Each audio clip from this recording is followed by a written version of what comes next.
Hello, wrestling fans. You are listening to the debut episode of The Wrestling Truth Daily with me, Keelan Balderson, editor of WrestlingTruth.com.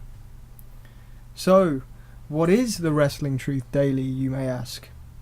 Well, to put it simply, it's a daily podcast starting out on YouTube, but we'll probably end up going live at some point on Blog Talk Radio or a similar service. It's just easier for me right now to do a pre-recorded show because I'm a busy man. But yeah, my plan is to basically bring you a few minutes of audio each day, breaking down the wrestling news headlines. So, without any further rambling, let's get right down to it. Of course, the big story right now is the amazing promo by CM Punk on this past Monday's Raw. He completely laid into everybody. He called Triple H a doofus. He talked about John Laurinaitis. He said hello to Colt Cabana, which was pretty funny. But what on earth is going on? Well, I'll tell you what's going on. It's called good wrestling. It's called blurring the lines between reality and fiction. And really, it's something we haven't seen a great deal of since the 90s, when we had a lot of these worked shoots and real shoot promos and stuff. You know, we had incidents like the late Brian Pillman calling Kevin Sullivan Booker Man live on WCW, which is completely breaking kayfabe. He then jumped to ECW and did a massive shoot on Eric Bischoff. Then, of course, he soon jumped on to WWE, and the rest is history. But yeah, we had Pillman doing his whole loose cannon thing. What else was there? I'm trying to think of other sort of shoot promos. We had Paul Heyman shoot, where he sort of attacked the WWE and Vince McMahon during the Invasion. And something I watched recently, because I've been going back watching old tapes, when Jim Ross returned in 1999 after having, I think it was his first bout of Bell's palsy, and he was bashing the creative team, and he was just saying how, you know, they were going to give Dr. Death Steve Williams a stupid gimmick, and he ripped into Michael Cole, and he basically said that, you know, he's the best because he is the best, and he forced his way back into the announce team. Obviously a worked shoot, but it has that shoot style to it, and it's always controversial and interesting because at the time, as a fan, you don't always know what's going on. So these types of shoot promos are quite rare, especially during this PG era, so it was really entertaining to see. And I think because of the PG era, that's why Punk's promo was so effective. It's not just because it was that shoot style, but because promos in general have been toned down to reflect that child audience. Let's face it, a lot of us think that the WWE product is getting a bit stale. And a lot of older fans who were around for the Attitude Era are tired of the product. So to see CM Punk come out there and basically say what a lot of the fans are thinking, it was a really entertaining thing to see. You know, we're tired of John Cena, we're tired of the creative team, you know, all these Hollywood rejects thinking they know what wrestling is. We go online and hear Paul Heyman explain how he would do things, and we think, oh god, I wish he was in WWE, or I wish he'd taken over TNA. And some fans, rightfully or wrongly, dislike people like Triple H because of the power that he has. So the point I'm trying to make is to have CM Punk come out there and say all these things that a lot of fans are thinking was very exciting, and it's something fresh that we haven't seen in a long while. But what's the deal here? Was it a work? Was it a shoot? Did they really suspend him? Well, from what I can find out just reading online, it pretty much was a work. Just a very, very good one. Now, there are a few points to make alongside that. It wasn't scripted. The creative team didn't, write stuff down for him to say or tell him what to do. But at the same time, let's not forget that not all wrestling is scripted. In fact, some of the best wrestling is spontaneous. When talented stars can go out there and call it in the ring, or can craft a promo based on the crowd reaction at that time. In the old days, it used to be that wrestlers were just given a mic and told to sell their match. They weren't told what to say. They were just given a mic and said, right, get on with it. And even in the Attitude Era, there was a lot more room for the stars to add in their own things to promos, to tweak their character. That's how The Rock got over, because he was allowed to put in all his little mannerisms that he wanted to do, to raise the eyebrow, to come across all arrogant. That was all The Rock. And they saw that it was, that it got over, and he became The Rock. Today, it's a lot more scripted than even in the Attitude Era. I think that's what holds a lot of people back. I think that's what is failing in the creative, in the developmental side of things. But back to the point, essentially what happened with Punk's promo is Vince said, go out there and say what you want to say, and that's exactly what he did. But you also have to realise, and not be naive here, that WWE know who Punk is. They know he appeals to the internet fans. They know the kind of thing that he would say.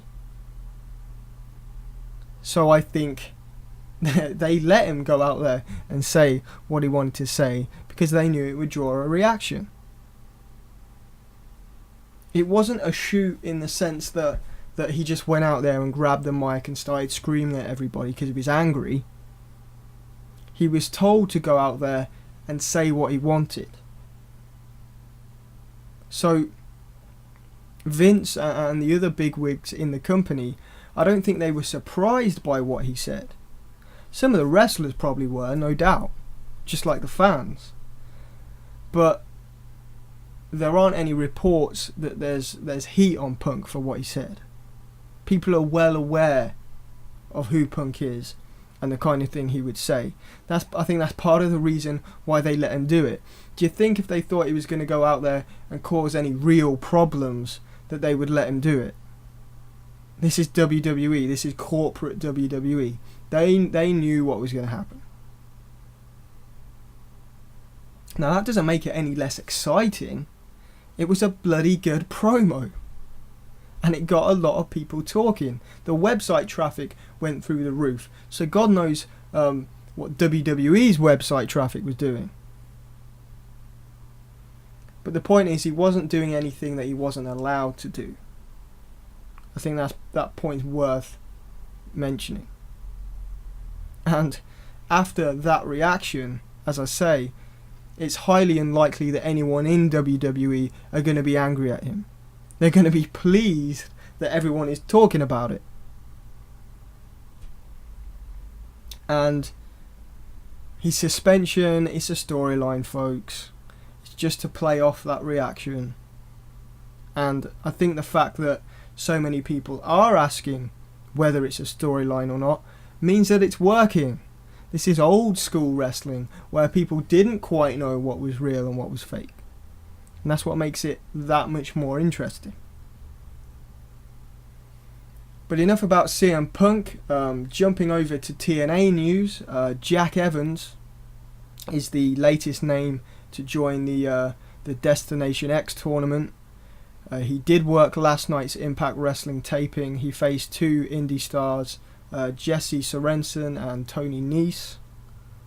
I won't give the spoiler away, but I believe that episode won't be airing this Thursday, but next Thursday. So if you're a fan of Jack Evans and his style, you know, he doesn't get much mainstream exposure, so be sure to tune in on Thursday for that. Moving on, the Big Cheese, Sal Corrente, has sent out a press release regarding the health of wrestling legend Bruno Sammartino. And I'm just going to read it out for everybody. This is what he said. "We want to address any rumours regarding Bruno Sammartino and his current health situation. If you have read Bruno's autobiography, you are aware that he had rheumatic fever as a child that caused damage to his valves in his heart. He was very sick for 3 years and came very close to dying as a child, but it clearly didn't affect him for many years as he grew strong and had great stamina in the ring. It was recently discovered, however, that the valves have deteriorated and had to be replaced immediately. He has had surgery and began a rehabilitation process that should last around 3 months." And then he says, "I have been told that Bruno's doctors expect a full recovery and he should have the heart of a 40-year-old man when the rehab is complete." I don't know about that, but looks like good news, nothing too serious. He'll come out healthy and fine. And the next headline, oh look, it's Hulk Hogan and Linda Hogan being media whores. Who would have thought about that? She's gone on to NBC, plugging her book, saying that Hulk was violent towards her. He says he wasn't on the Bubba the Love Sponge show. We're never going to know because we weren't there, so really, who gives a crap? I'm sick of hearing about these people, to be honest. And, you know, in regard to her tell-all book, ooh, who's really going to buy that, folks? I mean, come on. No offence, but she hasn't exactly proven herself to be the most likeable or truthful person over the past few years with this whole divorce thing. In fact, none of the Hogans have really proved themselves to be likeable people. You got Nick Hogan crashing some car that was too fast for him at his age, being a complete moron, thinking he's a racing driver or whatever. Yeah, I guess kids make the mistakes and stuff, but we've talked about this many times before, back when I used to do the truth casts. But the book, yeah, I mean, I can't imagine the amount of bullshit that's going to be in there. And I've given it too much airtime already. So let's move on to the final headline today on the Wrestling Truth Daily. Where's it gone? It's disappeared off my screen. Oh, I think it was just a Twitter by The Rock, I think, that was saying basically, I make more money than you're ever going to make in your lifetime to CM Punk kind of thing. Just playing off the whole Punk shoot because he was name dropping Dwayne last night. But that pretty much wraps it up for me today. Be sure to check out WrestlingTruth.com for all your breaking news. James Wright's heel report went online earlier today. R-Truth still leads the pack overall, but I mean, it goes without saying that CM Punk is this week's top heel. So be sure to check that out and leave a comment for James. But yeah, that's it for today, folks. Please leave your feedback and comments below, whether you're on YouTube or on WrestlingTruth.com. And I'll see you tomorrow for the second edition of the Wrestling Truth Daily. Catch you later.